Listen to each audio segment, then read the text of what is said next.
Alright guys, I've been seeing this request for quite a bit of time here. We got the Galaxy S20 Ultra versus the S23 Ultra here. And a lot of people really want to make this upgrade. As we went over, I think maybe a few months ago, the S20 series, it was done with its security patches. So a lot of people are, thinking about moving on. I think this is a great option. I think you're getting quite a bit if you do buy the S23 Ultra in the used refurbished marketplace. It is trending for around $450. This is really good. Last time we looked at this phone, like last year, it was still around like the upper 500. So you would pay $600 after tax. So this is pretty nice. Yeah, it is still a little bit, on the expensive side for sure. But I think it's definitely worth it. I think there is a lot here that you will really like. And just to kick it off with the hardware, and don't mind this, this is like a little MagSafe ring accessory on the S20. But as far as the hardware, of course, the S23 Ultra looks newer, of course, and it looks more like the newest phones out right now. And I actually prefer this design over the the S25 Ultra. Now it is a sharper, kind of boxier kind of feel in the hand, for sure. But if you put a case on it, it's not too bad. But yeah, I think that's the only kind of like downside compared to the S20. S20 is extremely comfortable to hold because it's curved on the edges, it's curved on the sides, so it just fits into the hand like really well. And yeah, so that is one thing that you may or may not like. I like the design, but again, not like it. Just this feels so sharp right here, poking the palm. And yeah, as far as the hardware, they're both IP68 dust and water resistant. Here as well too. You have a glossy finish on the S20 versus the matte finish. And yeah, that's pretty much it. And you also do get, of course, the Bluetooth S Pen. So this is something that is still really nice to have. As we know, the S25 Ultra, it got rid of the Bluetooth. You still have it on the S23 Ultra, so you can use this for digital artwork and all the Samsung features that they have with the pen, which is cool. But yeah, that's essentially it with the hardware. Alright, so the display upgrade is pretty solid here as well. The S23 Ultra has actually a smaller display. It's a 6.8-inch panel, and it's a dynamic AMOLED, 120 Hz HDR10 Plus, 1750 nits peak brightness.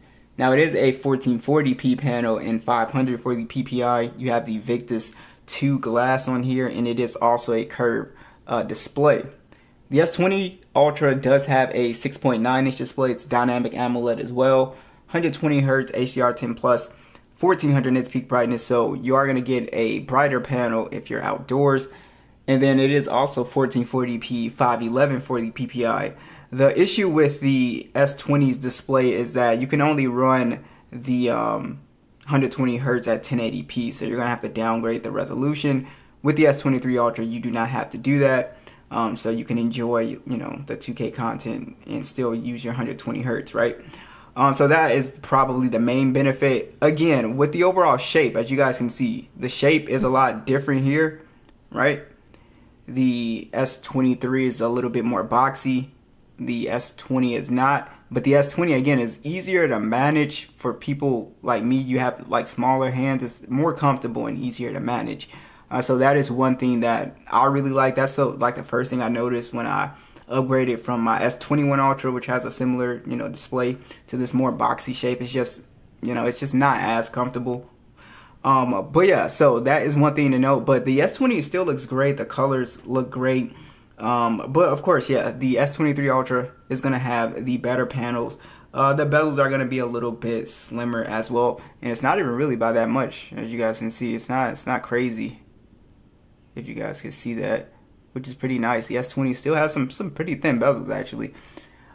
So yeah, so basically that's pretty much it. Here is going to be software, and I would say the overall gaming performance is a lot better. I'm not really sold on the general performance. By general performance, I mean just app loading, how animations look, just stuff like that. It's not really that much better. The S20 Ultra does a really good job. It has the Snapdragon 865. Now, you might notice a difference if you have the Exynos model. So that is something that's also important. If you have the Exynos model of this and you come to the A-Gen 2, it's going to be a big difference. If you have the A65, it's not. But yeah, so let's just go ahead and talk about it. The S20 got its last major OS update. It was Android 13, and that was, I believe, what was that? One UI 5? Yeah, I think it got like 5.1, right? And then we also have SD card support, so I forgot about that earlier. We have SD card support. You're going to be losing SD card support, so it's just something that, to keep in mind, right? And the base is 128 gigs and 12 gigs of RAM on the S20 Ultra, which is pretty good. So this phone does really good with multitasking. And the S23 Ultra has the Android 15 update, soon to get the One UI 8 update. And then we also do have 256 gigs. This one is 8 gigs of RAM on the base model, unfortunately. So I don't know why they did that on the S23 model. But yeah, so let's just clear everything out here so I can show you guys.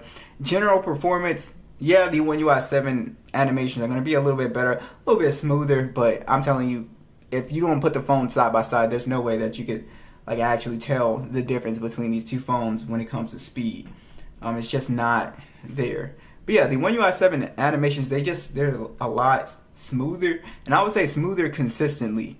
So even though the S20, it looks, it still looks really good, but it just doesn't look as good. So you'll definitely notice that, I think. But as far as like you guys can see like the app loading times, and it's really not that much different, which is a good thing, because I know a lot of people, once you hear that they're not getting security updates, people think the phone is just going to fall apart. And I'm sure this phone will still be fast. I would say don't even make the upgrade till like the end of the year. Like wait to see if we will get another price drop. I don't know if people want to wait till like January, because once the S26 series comes out, then we start to get like drops and stuff like that. But it just depends. Thing that has improved here is going to be gaming performance. As you guys can see, you can play PUBG at 120 frames, so it looks a lot smoother. So if you are someone who does competitive gaming, and just gaming performance in general, is going to be better on the S23. If you play Genshin emulators, you will get better performance on this Gen 2 here. The A65 still is able to game extremely well here. We do have 90 frames on here, and it does a great job as well. So I mean, it really depends on whether you play games competitively. If you don't, it's not really that big of an upgrade.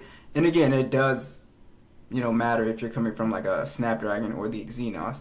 But as you guys can see, PUBG is running like really well on the S20 here, so it's not like it's slow. And this chipset doesn't heat up at all. It's pretty, I won't say at all, but it's pretty cool. I never had performance problems with this. So yeah, so I would say good upgrade if you actually do play games on your phone, but it's not really a great upgrade. Check out these speakers at max volume. We'll start with the S20.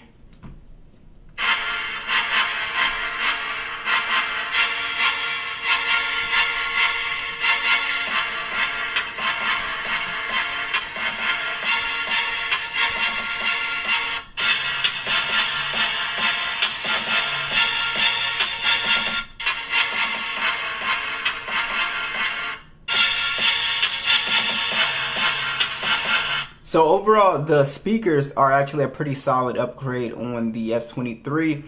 It's a louder sound, an overall cleaner sound, and that sounds higher quality. The bass is also much louder as well too. So this is a noticeable upgrade for sure. And the fingerprint scanners, they're both ultrasonic, so it's pretty much unchanged. So it doesn't really feel any different. A big software update or a big software feature is pretty much going to be the Galaxy AI. It's really not anything else. Like, yes, everything is like looks different on One UI 7, and there's like little upgrades here and there with the software, but like the biggest thing that a lot of people are curious about is the Galaxy AI. So is Galaxy AI worth it? It really depends. And you do have the updated Gemini on here as well. So if you hold the power button, you get the updated Gemini.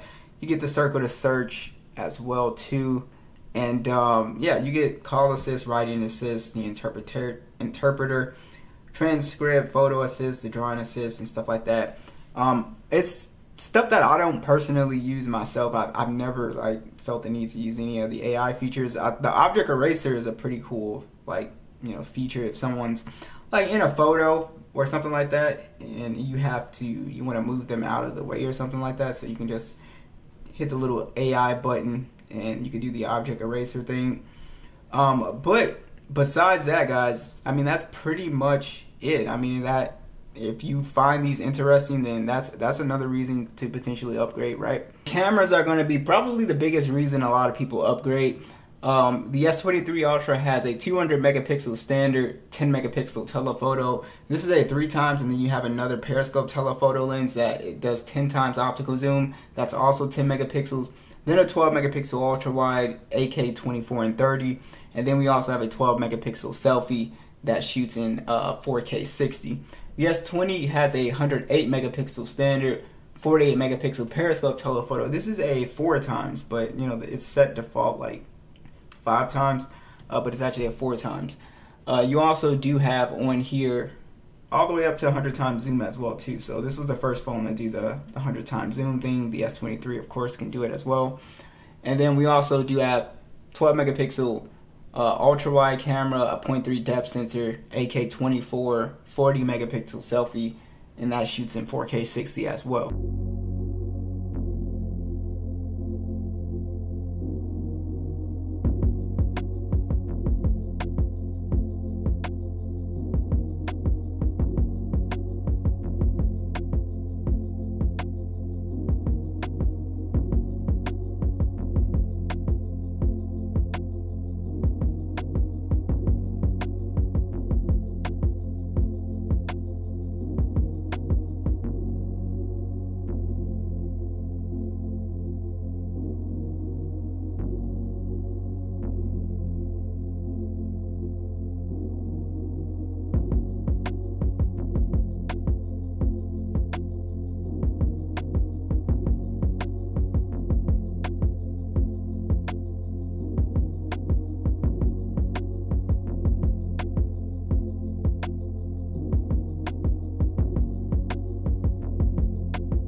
Here's an area where I think the S20 Ultra does a fantastic job.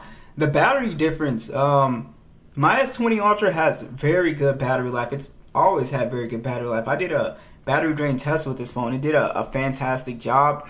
The S23 Ultra also has very good battery life. They both have very good standby time. I'm actually going to say I don't think this is a crazy good battery upgrade because how good the S20 Ultra's battery is. And I'm curious, let me know what you guys think. Do you guys have good performance on your S20 Ultra? I think the battery life is pretty amazing on here. Even if you're like gaming and stuff like that, it just does a really good job. Now I wonder if it's because it's in 1080p, because usually you're running this in 1440p. But yeah, I mean, regardless, I think it just does a really good job with screen on time. They both have 5,000 milliamp hour battery. Unfortunately, they both charge at the same speeds, 45 watts. And they basically have the same wireless and reverse wireless charging specs. So I would say this is a good upgrade. It's not an upgrade I think you have to rush out and make, right? You could wait, see, maybe you want to upgrade to the S24 and just wait for the S26 to come out and maybe do something like that. If you just want something newer, but I think this is a solid upgrade. For sure. I do like the updated design, the screen, also the, of course, software. You might like the AI stuff. The cameras definitely look a little bit better for sure. The speakers are better. So there's a lot of stuff here that you should like. So let me know what you guys think.